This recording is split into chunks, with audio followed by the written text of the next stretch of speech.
जय हिंद बच्चों। आज मैं आपके सामने टेंस को पढ़ाने वाला हूँ।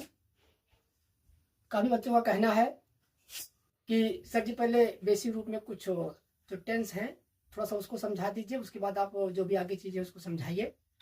तो उसी नज़र से देखते हुए आज मैं आपको बहुत बड़े ही आसान तरीके से और बड़े ही सिंपल भाषा में आपको मैं टेंस समझाने का प्रयास कर रहा हूँ। आप लोग ध्यान से वीडियो को देखिए, वीडियो एंड तक देखना ताकि आपको अच्छे से समझ में आ जाए। तो बच्चों, टेंस टेंस को हिंदी में क्या बोलते हैं? काल। काल का मतलब समय। ये हमें समय के बारे में जानकारी देता है कि किस समय में कौन कौन सा कार्य हो रहा है।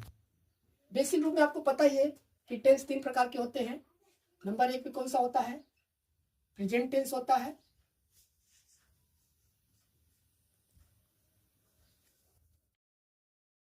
नंबर 2 पे कौन सा होता है? पास्ट टेंस होता है। नंबर 3 पे कौन सा होता है? फ्यूचर टेंस होता है।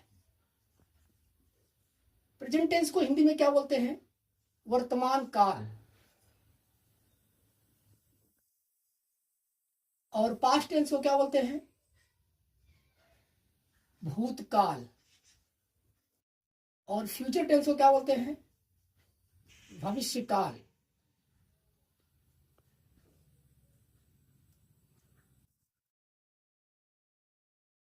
ये बातें आपको क्या बता रही हैं कि जैसे कोई प्रेजेंट टेंस है, मतलब जो भी घटना घटेगी वो वर्तमान में घटेगी, जो इसमें करंट में चल रही है।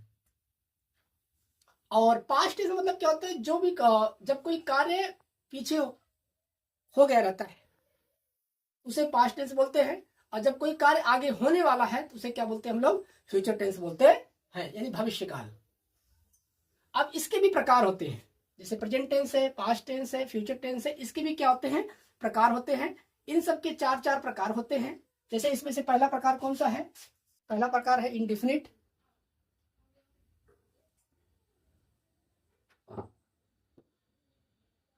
पहला प्रकार कौन सा होता है? इंडेफिनिट।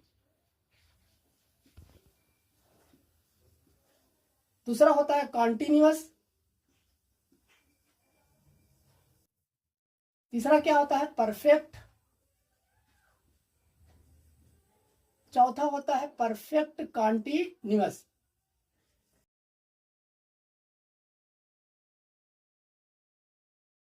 अब ये जो 4 प्रकार है ना, ये तीनों में होते हैं। जैसे यही सेम होगा, जैसे प्रेजेंट की बात करेंगे तो प्रेजेंट के साथ भी यही चारों चलेगा। पास्ट की बात करेंगे पास्ट के साथ भी यही चारों चलेगा। फ्यूचर की बात करेंगे तो फ्यूचर के साथ भी यही चारों ही चलते हैं। और इंडेफिनिट को कुछ लोग सिंपल भी बोलते हैं। तो यहाँ पे देखिए ध्यान से, जैसे मान लीजिए हम प्रेजेंट का बना रहे हैं तो प्रेजेंट का क्या बन जाएगा? सिंपल प्रेजेंट, या इसी को क्या बोलेंगे? Present in definite.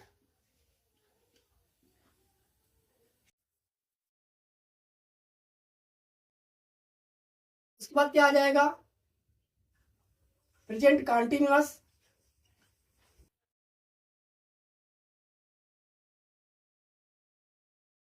उसके बाद क्या आ जाएगा? Present perfect. उसके बाद आ जाएगा प्रेजेंट परफेक्ट कॉन्टिन्यूअस।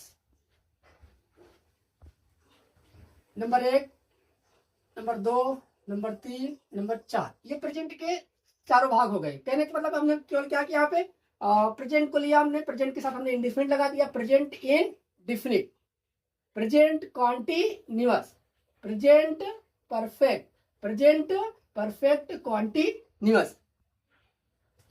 तो इस प्रकार प्रेजेंट के 4 भाग हो गए। इसी प्रकार आपको पास्ट के मिलेंगे। पास्ट में देखिए, पास्ट में वही करना है हमको, पास्ट के साथ भी चारों लेना है। तो क्या बन जाएगा? Past in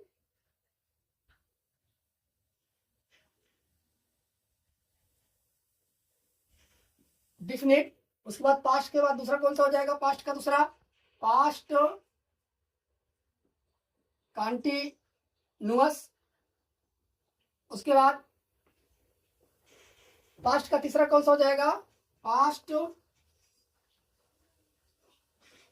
perfect. चौथा कौन सा हो जाएगा, पास्ट परफेक्ट कॉन्टिन्यूअस।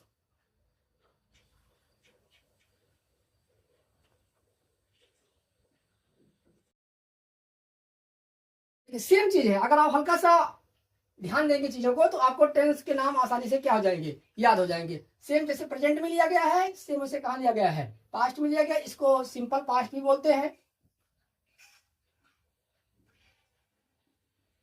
सेम ऐसे फ्यूचर में बनेगा, फ्यूचर के साथ भी क्या करेंगे, फिर यही शुरुआत से लेंगे फ्यूचर इन डेफिनेट।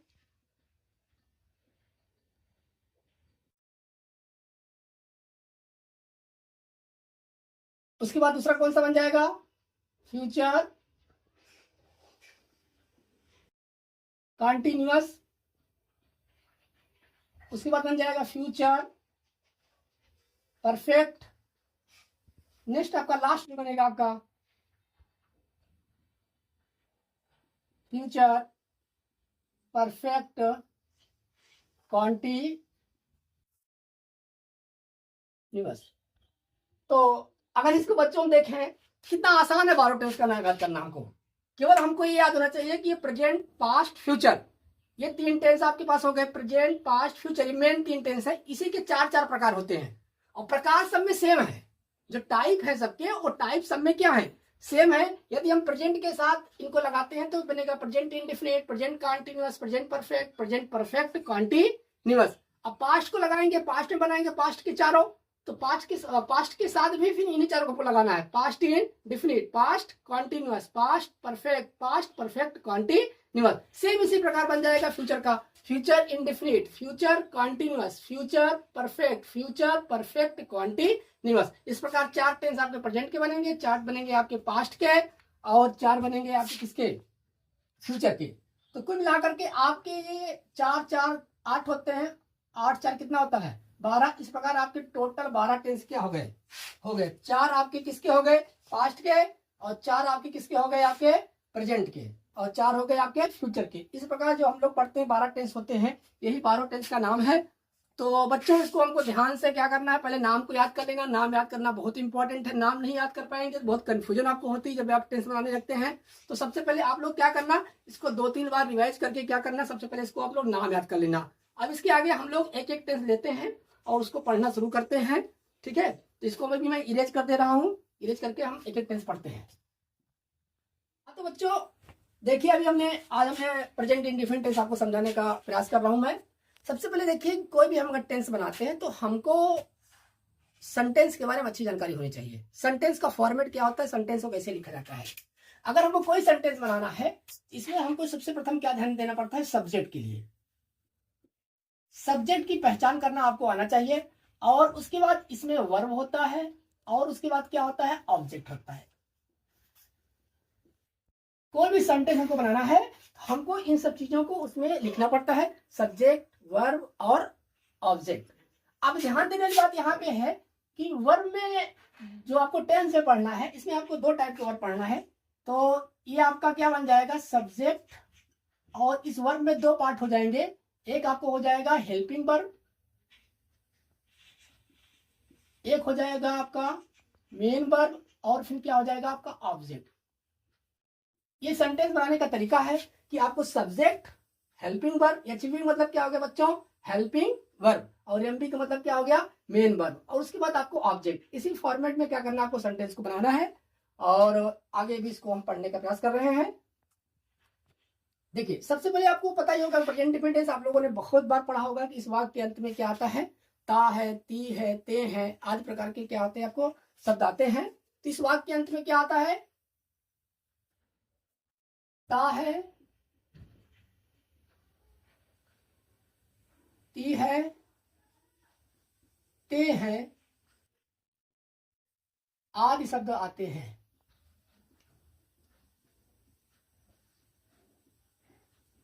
ये तो पहचान हो गई कि वाक्य के अंत में क्या आता है, ता है, ती है, ते हैं आदि शब्द आते हैं। तो उसको, उस सेंटेंस को हम लोग क्या बोलते हैं, प्रेजेंट इंडेफिनिट टेंस बोलते हैं। अब यहाँ पे ये समझना आपको है कि इसमें कौन कौन सी आपको हेल्पिंग वर्ब लगाना है, मेन वर्ब के फॉर्म को क्या आपको यूज करना है। ज्यादा मैं डिटेल में लिखने का प्रयास नहीं करूंगा, बहुत छोटे में ही मैं आपको समझाने का प्रयास करूंगा। देखिए इसमें आपको हेल्पिंग वर्ब कौन सी यूज करना है, इसमें आपको हेल्पिंग वर्ब यूज करना है डू और डज। डू और डज, ये दो हेल्पिंग वर्ब यहाँ पे लगने वाली है। यानी डू का प्रयोग कहाँ करेंगे आप, डू का प्रयोग करेंगे आप आई के साथ,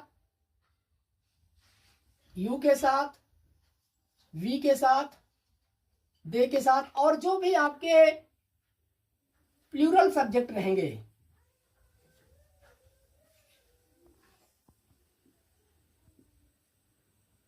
उनके साथ आप डू का प्रयोग करेंगे। और डच का प्रयोग कहां करते हैं आप लोग, ही, सी, इट, नेम, और जो आपके सिंगुलर सब्जेक्ट रहेंगे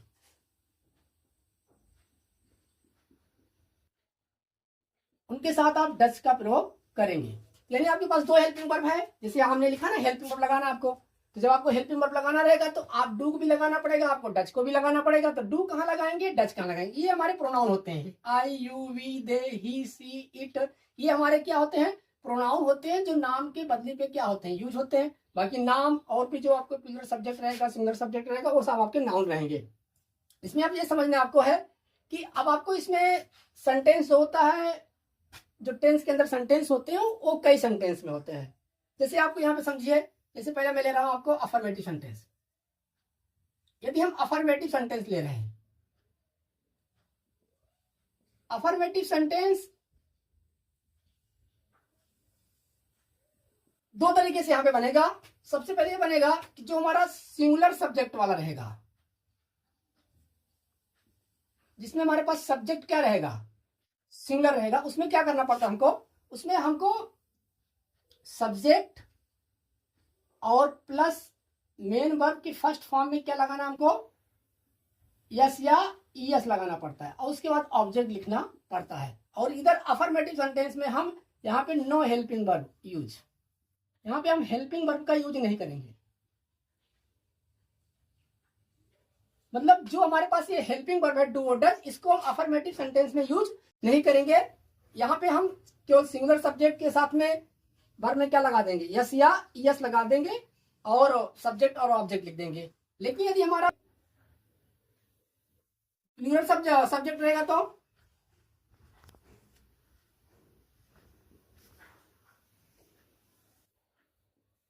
यदि हमारा प्लूरल सब्जेक्ट रहेगा तो इसमें हम क्या करेंगे, इसमें हम सब्जेक्ट और मेन वर्ब का फर्स्ट फॉर्म और प्लस ऑब्जेक्ट, कहने का मतलब इसमें यस या यस नहीं लगाएंगे। अब इस सब्जेक्ट में कौन कौन से आते हैं, जैसे प्लूरल में क्या हो गया आपका, जो आपके जैसे कई नाम हो गए, राम और श्याम हो गए, बॉयज हो गए, लड़के हो गए, गर्ल्स हो गए, जिसमें आपको सब्जेक्ट किसमें आपका है, प्लूरल में। इसके साथ कौन कौन सा प्रोनाउन आता है, इसके साथ आपका प्रोनाउन आएगा, जैसे यहाँ मान लीजिए मैं इंगित कर दे रहा हूं, जैसे मान लीजिए कि आपको आई, यू, वी, दे, और यहाँ पे सिंगुलर में यूज मैं कर दे रहा हूं, जैसे आपके ही हो गया, सी हो गया, इट हो गया, और नेम वगैरह। इनके साथ आपको क्या करना है, मेन वर्ब के फर्स्ट फॉर्म में क्या लगाना है, यस या यस, और ये प्लूरल सब्जेक्ट रहेगा या आपके ये प्रोनाउन रहेंगे, इन प्रोनाउन के साथ आपको क्या लगाना है, मेन वर्ब में केवल फर्स्ट फॉर्म लगाना है, यस या यस, इसमें बच्चों नहीं लगाना है। ठीक है, तो इसमें हम आपको एक आध एग्जाम्पल लेके यहाँ समझाने का प्रयास कर रहा हूं, समझिए ध्यान से आप लोग। जैसे मैं घर जाता हूं,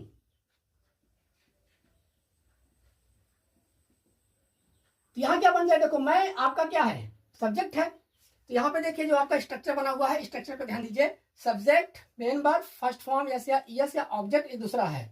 तो मैं आपका किसमें आता है, आई, आई को आप कहाँ इंगित करेंगे, यहाँ इंगित करेंगे।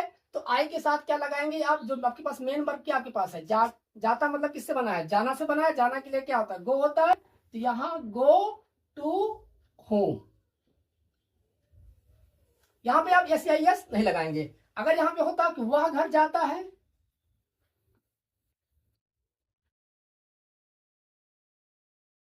क्या बन जाएगा ये बच्चों? ही। अब यहां जाना के लिए गो होता है, लेकिन गो में क्या लगा देंगे? ईएस लगा देंगे। He goes to home. यहां बच्चों एक चीज और आपको ध्यान देना है कि यहां मैंने देखिए दो चीज लिखा है, यस या ईएस लिखा है। तो आपको ये ध्यान देना है कि जिस वर्ब के अंत में, जैसे ये वर्ब है हमारे पास, जैसे गो है, जैसे हमारे पास गो है, गो के अंत में क्या है? ओ है। अगर इसमें हमको क्या लगाना पड़ता है? इसमें हमको ईएस लगाना पड़ता है। ठीक है, जैसे टीच है, टीच के अंत में क्या है? सीएच है, क्या लगाना पड़ता है हमको इसमें? टीचेस। तो इस प्रकार जिस वर्ग के अंत में सीएच हो और जिस वर्ग के अंत में क्या हो? ओ हो या डबल एस हो या एक्स हो, वहां पे हम लोग क्या लगाते हैं? ईएस लगाते हैं। बाकी के साथ आप क्या लगाना? आपको यस लगाना है। तो ये आपको प्रेजेंट डिफिनिट का अफर्मेटिव सेंटेंस के हमने एग्जांपल के माध्यम से इसको लिखने का तरीका आपको सिखाया। इसके आगे हम निगेटिव है, इंट्रोगेटिव है, इस तरह के सेंटेंस है। इसको अभी मैं इरेज कर दे रहा हूं, फिर इंट्रो निगेटिव समझा रहा हूं। देखिए निगेटिव सेंटेंस में क्या होता है? नकारात्मक बात कही जाती है। तो निगेटिव सेंटेंस का जो भी स्ट्रक्चर बनेगा,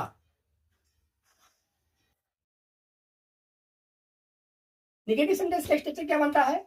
जैसे यहाँ पे देखिए सब्जेक्ट तो आप लगाएंगे और उसके बाद आप इस टेंस की हेल्पिंग वर्ब लगाएंगे। जैसे इस टेंस की हेल्पिंग वर्ब क्या है? इस टेंस की आपकी हेल्पिंग वर्ब है डू या तो क्या है?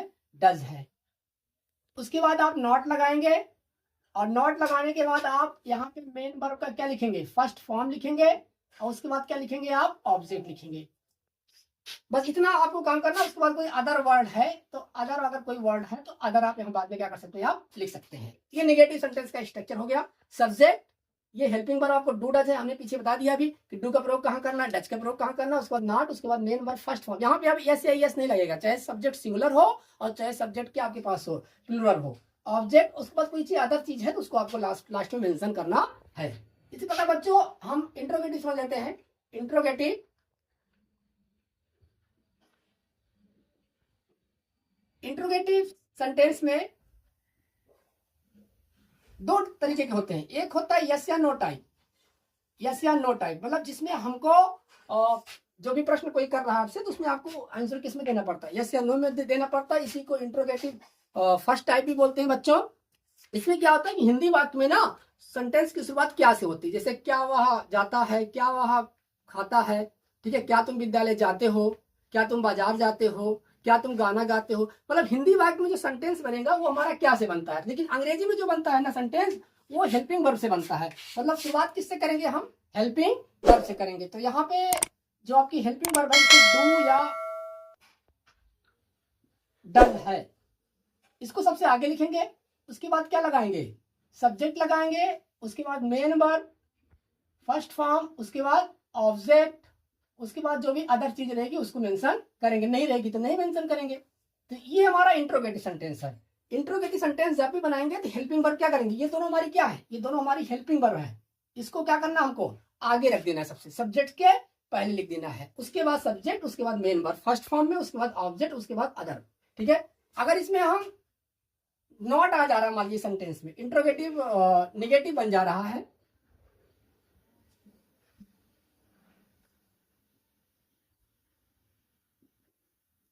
इंट्रोगेटिव निगेटिव बन जा रहा है, इसमें क्या करेंगे? इसमें सेम प्रोसेस रहेगा। केवल हम क्या करना हमको? इंट्रोगेटिव सेंटेंस और इंट्रोगेटिव नेगेटिव में केवल नॉट लगाना है। नॉट कहाँ लगाएंगे? हम सब्जेक्ट के बाद लगाएंगे। तो क्या बन जाएगा बच्चों? ये do does plus subject plus फिर क्या लगाएंगे? यहाँ पे हम नॉट लगाएंगे। उसके बाद मेन वर्ब लिखेंगे फर्स्ट फॉर्म में, उसके बाद ऑब्जेक्ट, उसके बाद जो भी अदर चीज रहेगी उसको लिखेंगे। इसके बाद इसमें आता है इंट्रोगेटिव वर्ड वाला, क्वेश्चन वर्ड वाला। जैसे इंट्रोगेटिव जो आपके सेंटेंस हैं वो दो टाइप के होते हैं, हमने बताया आपको। एक इंट्रोगेटिव वर्ड वाला भी होता है जिसमें कौन से होते हैं? व्हाई टाइप बोलते हैं। क्या बोलते हैं इनको हम लोग? WH टाइप बोलते हैं। WH टाइप मतलब ये यस या नो टाइप था। ये कौन सा है? WH टाइप, जिसमें एक प्रश्नवाचक शब्द आता है, क्वेश्चन वर्ड वाला। जैसे तुम कहाँ जाते हो, तुम कहाँ रहते हो, तुम बाजार क्यों जाते हो, जैसे क्यों हो गया। और जैसे मैं यहाँ पे लिख दे रहा हूं, ध्यान दीजिए व्हाई टाइप क्या है। जैसे यहाँ पे व्हाट, वेयर, हु, व्हाई, तो इस प्रकार के जो आपके WH टाइप के आएंगे इन्हें हम बोलते हैं इंट्रोगेटिव वर्ड। WH टाइप ये सेकेंड टाइप होता है इंट्रोगेटिव का, ये इंट्रोगेटिव का फर्स्ट टाइप होता है। और जब इस प्रकार के सेंटेंसों की हम शुरुआत करेंगे इसमें हमको बेटा ना सबसे पहले ये क्वेश्चन वर्ड ही लिखने पड़ते हैं, क्वेश्चन वर्ड। उसके बाद ये आपको क्या लगाना है, हेल्पिंग वर्ब लगाना है। उसके बाद हमको क्या लिखना है, सब्जेक्ट लिखना है। उसके बाद मेन वर्ब लिखना है, फर्स्ट फॉर्म में लगाना है, और ऑब्जेक्ट लिखना है।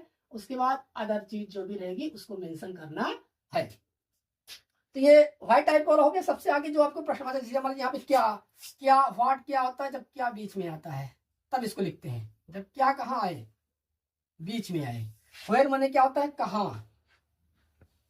हु माने क्या होता है, कौन। वाई माने क्या होता है, क्यों। इस प्रकार से और भी होते हैं, ठीक है, आप लोग किताब में देख के पढ़ लेना। तो सबसे पहले क्या लिखेंगे, क्वेश्चन वर्ड, उसके बाद फिर हेल्पिंग वर्ब, उसके बाद फिर सब्जेक्ट, फिर मेन वर्ब फर्स्ट फॉर्म, फिर ऑब्जेक्ट, फिर अदर जो भी चलेगी। इसमें भी अगर सपोज करिए इसमें भी नेगेटिव डाल दिया जाए तो आप नॉट कहाँ लगाएंगे, मान लीजिए इंट्रोगेटिव वर्ड नेगेटिव हो रहा है, इंट्रोगेटिव वर्ड नेगेटिव हो रहा है। अभी हमने बताया कि जब इंट्रोगेटिव रहेगा और निगेटिव रहेगा साथ में रहेगा तो नॉट को आपको कहाँ मेंशन करना है, सब्जेक्ट के बाद मेंशन करना है। तो इसका स्ट्रक्चर क्या बन जाएगा, इसका स्ट्रक्चर बन जाएगा क्वेश्चन वर्ड, उसके बाद हेल्पिंग वर्ब, उसके बाद सब्जेक्ट, उसके बाद आप क्या लगाएंगे यहाँ पे, नॉट लगाएंगे। उसके बाद मेन वर्ब फर्स्ट फॉर्म, उसके बाद ऑब्जेक्ट, उसके बाद अदर जो भी चीज रहेगी उसको आप मेंशन करेंगे। तो इस प्रकार हमारे जो ये सेंटेंस बनाने का स्ट्रक्चर है मैंने बच्चों आपको सिखाया। आप इसको एक दो बार ध्यान से वीडियो देखेंगे तो आपको आसानी समझ में आ जाएगा। अब मैं इसमें एक एग्जांपल लेके सब समझा दे रहा हूं, ठीक है बच्चों। जैसे मैं यहाँ पे एक एग्जांपल ले रहा हूं कि वह आम खाता है।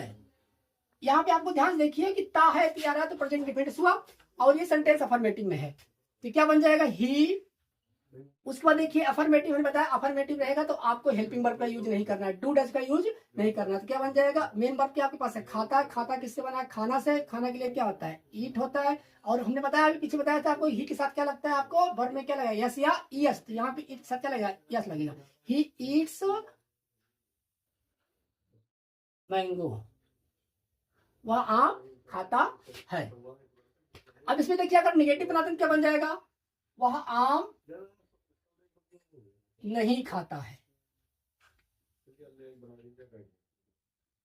वह आम नहीं खाता है। अब देखिए यहाँ निगेटिव आ गया, निगेटिव आएगा, हमने बताया आपको नॉट लगाना है, लेकिन नॉट लगाने से पहले आपको हेल्पिंग वर्ब लगाना पड़ेगा। तो यहाँ पे देखिए ही है और ही सब्जेक्ट साथ हमने क्या बताया था आपको कि क्या लगाना, हमको डज लगाना है। तो ही डज नॉट, और ये वर्ब होगा ना, वर्ब में जो यस लगा इसको हटा देना है, क्या बन जाएगा, ईट मैंगो। अब हम इंट्रोगेटिव ले रहे हैं, इंट्रोगेटिव में क्या आता है बच्चों, उसमें क्या आता है, क्या वह आम खाता है।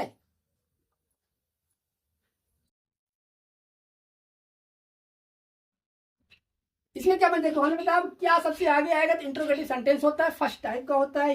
इसमें आंसर किसमें देते हैं हम लोग, यस या नो में देते हैं। जबकि हमसे प्रश्न पूछता है, जैसे कोई आपसे पूछ रहा है कि क्या तुम विद्यालय जाते हो, तो क्या होगा, यस सर मैं विद्यालय जाता हूँ, ठीक है। कोई पूछेगा आपसे क्या तुम आम खाते हो, अगर खाना है तो बोलोगे यस, नहीं खाना है तो बोलते नहीं, नो। इसमें आंसर किसमें देना पड़ता है, यस या नो में। लेकिन जब अंग्रेजी में अनुवाद करेंगे इसमें हम शुरुआत किससे करते हैं, हेल्पिंग वर्ब से। हेल्पिंग वर्ब हमारे पास क्या है, डज है, तो क्या बन जाएगा, डज। उसके बाद सब्जेक्ट लिखेंगे ही, उसके बाद मेन वर्ब लिखेंगे। मेन वर्ब क्या आपके पास है, खाना से है, तो क्या हो जाएगा, ईट मैंगो। अगर मैं यहां पे नहीं लगा दूं कि क्या वह आम नहीं खाता है, तो कुछ नहीं करना है। ये भी इंट्रोगेटिव है, ये भी इंट्रोगेटिव है, इसमें नहीं का यूज हुआ है, निगेटिव में इंट्रोगेटिव है, इंट्रोगेटिव निगेटिव है। इसमें को नॉट लगाना, नॉट कहां लगाना आपको, सब्जेक्ट के बाद। क्या बन जाएगा, does he not eat mango. अब इसमें मैं एक इंट्रोगेटिव वर्ड ले रहा हूं कि वह आम क्यों खाता है। जैसे क्यों आ गया,